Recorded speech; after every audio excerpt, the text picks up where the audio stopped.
Ignition sequence starts.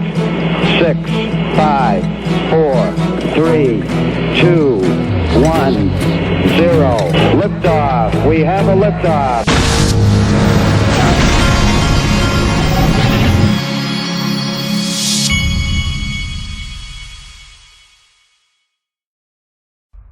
Hey everybody, this is the Digital Asset Investor, and I want to show you this article. This article caught my attention. This is interesting. This is a CoinDesk article. Why did someone buy $1.6 billion worth of Bitcoin on Wednesday in a matter of minutes? This person considers one possible and unsettling explanation in this week's Crypto Long and Short.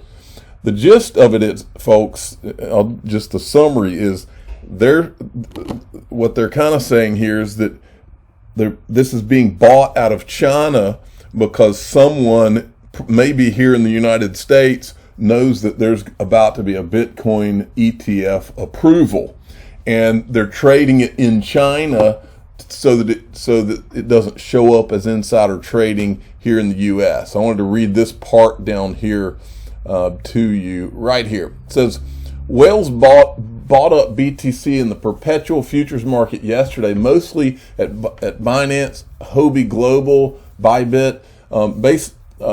Basis ratio says it was futures driven. They punted long positions as open interest skyrocketed at that time. These guys know something. I love that. These guys know something. Kai hypothesized that one possible explanation could be traders taking on huge positions ahead of a rumored approval by the U.S. SEC of a futures-based Bitcoin exchange-traded fund. The buzz hit the market after the regulator's chairman, Gary Gensler, merely reiterated his previously stated preference for a futures-based ETF should one ever get launched. If this move was the ETF front-running from U.S. whales, they are likely to use non-U.S. exchanges to avoid blame for insider trading. In my opinion, shooting down the idea that the trade came from an order on Coinbase. Spot trading volume dominance for Coinbase is increasing lately, but not that high compared to early this year. Again, anyway, bottom line is that's a very interesting, just that whole dynamic of what's going on there. Okay, now. This is the XRP has been kind of slowly going up, and I thought that BitBoy in this clip made a lot of sense. It's not been slowly going up because there's some SEC settlement in the works, but it's actually because of a lot of the things that have been going on in Asia. And he was making the point here that if this was the SEC, a settlement that was in the works right now, then going up a few percentage is not what we'd be talking about. Anyway, good clip. I wanted you to hear it. Okay, right now. Well, that's what we're seeing with XRP right now. We got all these exchange listings. We got Ripple moving into the APAC region in the Asian Pacific, but we didn't actually see those things come into play yet. We saw the hype go along with it, but we didn't get to see the actual effect of the new liquidity that exists for XRP in Asia. That's what we're seeing right now. People are looking at XRP and they're saying, okay, this is the only coin in the top 10 that has not hit a new all-time high this bull run. Even if the SEC case, which this is 0% possibility, but even if it didn't get settled in the bull market, we're still going to see XRP move and XRP pump. And people are starting to look and say, man, wouldn't I want to get in on something that hasn't hit a new all-time high yet? Doesn't that show how much potential is left in this bull run for XRP, settlement or not? Which, once again, settlement is coming. But so that's what we're seeing right now. That's why we're seeing XRP really begin to move and to get some traction. The Asian market, you can look at the times and when it started pumping, it's up at $1.19 right now at the time of this recording. Now, how high is it going to go? Is it going to go to, $1.50? Is it going to get to $2? Is it going to get back to $1.30? Well, $1.30 is the target right now. This is the last place where it was when it finally stalled out when Bitcoin dumped. So there you go. There you have it. All right. I thought that was interesting. This is both interesting and scary. 4 months I've warned you the dangers of AI. Today, the ex-Pentagon software chief said the United States has already lost the AI fight to China, saying the country will control media narrative to everything from media narrative to geopolitics. He blamed Google just how Peter Thiel did. And I don't subscribe to FT, but that's pretty creepy right there. Now, Flair had replied to this guy. I wanted to show this to you. Asking Hugo Filion, the CEO of Flair, for any updates. Any update on Flair, the Spark airdrop, And Flair said Flair will launch after testing of the 3 core protocols FTSO, State Connector, F Assets on Songbird. Then there's this. I wanted to really drive this point home, because look, if Gary Gensler, if we had any indication that Gary Gensler was acting in any kind of good faith on this whole Ripple case or towards crypto in general, then I would tell you so.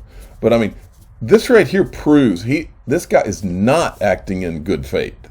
He is not being straightforward and honest and giving honest answers even when Congress is asking him. But I want to drive this point home, because this guy gives me the creeps. All right, watch this. This was Hester Pierce talking about her safe harbor with CoinDesk a while back.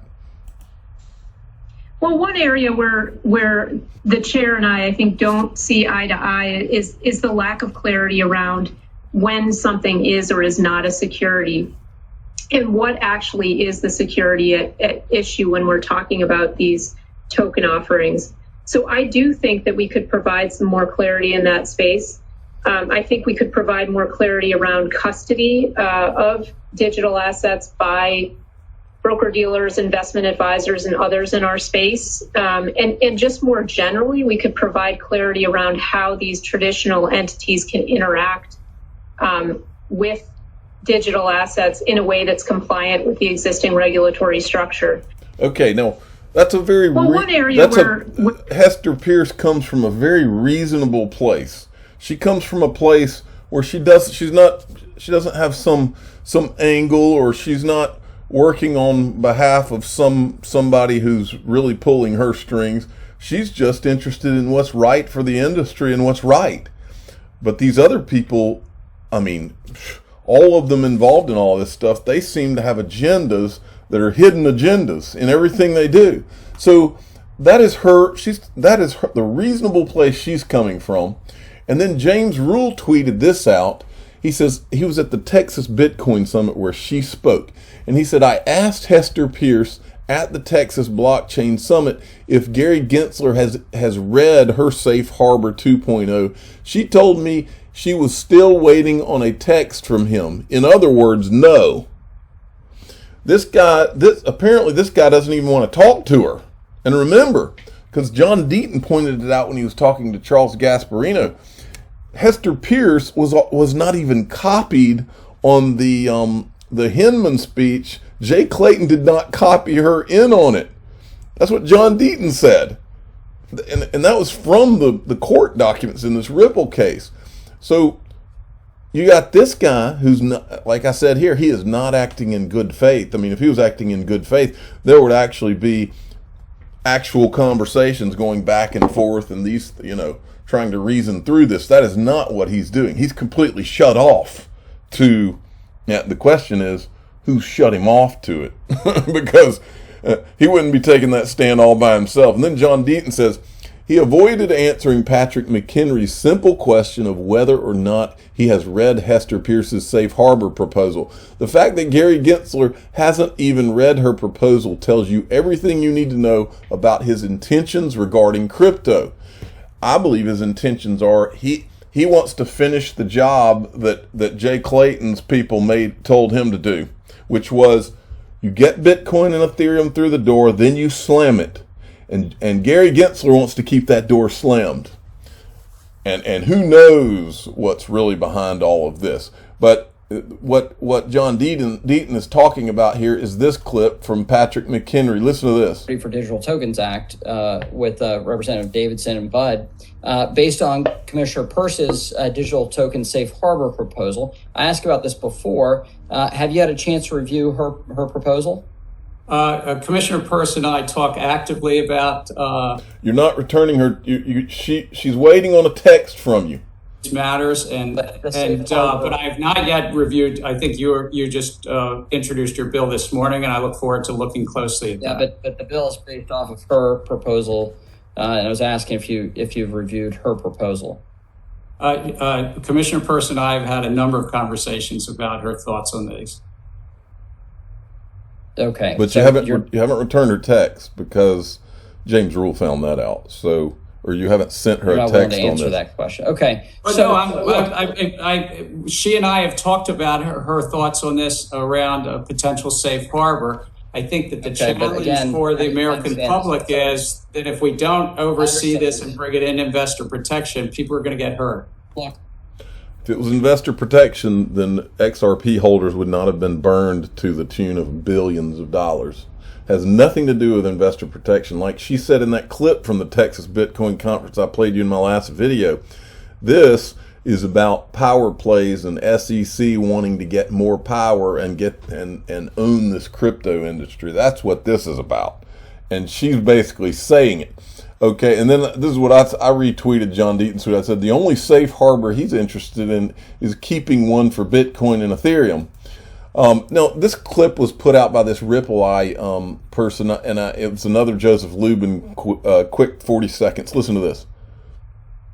Let me do the refresh on this. Hold on. Directed the Enforcement Division to go after ICOs recently that violate security laws. And I'm wondering, are you worried at all about the ICO space? We've taken a very careful approach. We have a team of lawyers. We speak to all the top lawyers in the space. We've issued a tokenized security to fund an independent film called Braid. We've issued utility tokens, which are consumer membership tokens, consumer access tokens, consumption tokens. So these, if you structure it correctly, you should, based on the facts and circumstances of your situation, you should not alarm the SEC. Okay, so once again, he knows everything about the SEC, almost like he's they took him out for a steak last night. Now, Jeremy Hogan did a video on all this morning. You need to go give Legal Briefs a subscribe because he really does a good job helping to decipher all this legalese for all of us regular folks. Okay. But this clip right here I wanted to play for you. He's talking about how John Deaton has been brought into the SEC versus Ripple case. And this is important. And then I'm going to show you how you can sign up to be a John Deaton's lawsuit. He's apparently got like almost 38,000 people in this XRP holders lawsuit. And so I'm going to show you how you can get in that and what he has to say about it. Currently, Attorney John Deaton will be riding his chopper straight into the Ripple litigation on behalf of XRP holders after all. And here is the order. Quote, accordingly, movements in their individual capacities shall be permitted to act as amici curiae in this action. As such, movements shall be allowed to assist the court by briefing legal issues relevant to the case as approved in advance by the court. The court contemplates that such assistance will be most beneficial during briefing on dispositive motions, but may exercise its discretion to request or deny further applications as appropriate, close quote. So the court did what we expected, denied the motion to intervene as full parties, but allows for the filing by Deaton of amicus briefs, which will allow Deaton, at a minimum, to file a brief at summary judgment and present the position of XRP holders in the official court record. And why is that so important? Well, for that, let's take a look at this video from back in February of this year. This judge needs to understand that this case is not only about Ripple the company or about multimillionaire company CEOs, but about the potential devastating impact an adverse ruling would have on tens of thousands of people who are and have been holders of XRP for years, some who have put their life savings literally into XRP. And if Ripple can get the judge to understand that, I think we have a judge who is willing to get past the Howey test and get to the truth of the matter. And that, I think, is how you win this case. That guy makes a lot of sense. Too bad about his face. So great. He's got a great sense of humor too. Now, John Deaton was in a little thread with somebody about being able to join his class action suit. He says you could buy it now and join. Some have joined without owning XRP. In fact, several people signed up, even though they commented that they hate the company Ripple and refuse to own XRP. This isn't only about XRP. It's about fighting overreach and an out of control government agency. Now, any of you that want to join his lawsuit, and I have no dog in this fight as far as, I mean, it doesn't benefit me, but John is, I have gotten to know John a little bit, and John is he's fighting this fight for all the right reasons, and I think that it's a big deal, and I don't think anybody listening to my voice should not be a part of it. In fact, in the beginning, I was not involved in it at all, and in the beginning, I guess I just kind of got to know John over time, but in the beginning it was kind of like a thing on the outside of what I was talking about. But over time, I saw what he was doing, and he's fighting the good fight for all you people out there, and me as well. And so what you do if you want to join is his Twitter. First, you need to go follow him. He's got everything you could ever want to know about this case at crypto-law.us. His handle is at John E. Deaton 1, and then so you go give him a follow, and then he's got the tweet pinned at the top of his Twitter feed right here. You just click on that link and you input your information. If you want to be anonymous, you can just type in his comment section that you want to be anonymous, and so you can do that. I'm the digital asset investor. I'm not an investment advisor. This is for entertainment purposes only. Please subscribe, hit the like button, and tell your friends and family that if they believe in crypto, and especially if they believe in XRP, but really if they want crypto to be saved for all the right reasons, they need to join John Deaton's lawsuit, because he's fighting the good fight. Thanks for listening.